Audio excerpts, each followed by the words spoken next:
Today, I share a song from my homeland, a story woven in melody.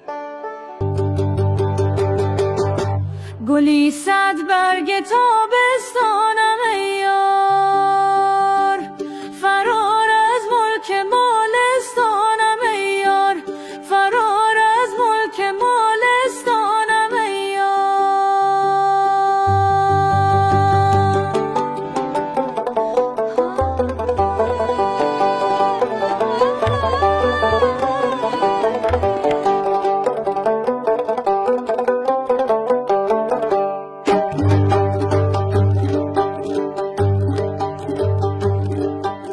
همان روزی که گشتم از وطن دور، خدا داند پریشان حالم ای یار، خدا داند پریشان حالم ای یار.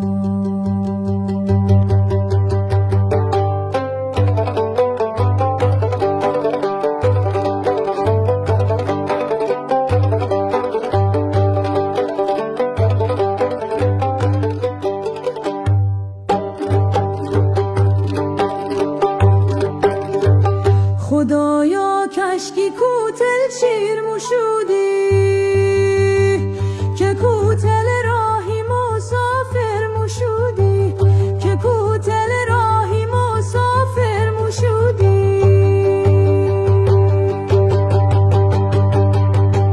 کوتل راهی مسافر چه باشد، مو از دید خو اول گیر موشودی، مو از دید خو اول گیر موشودی.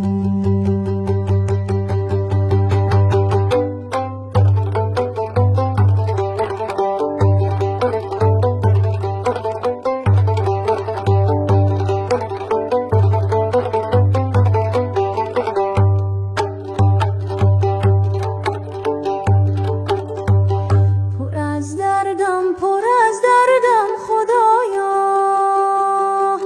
خزان و خسته و سردم خدایا، خزان و خسته و سردم خدایا.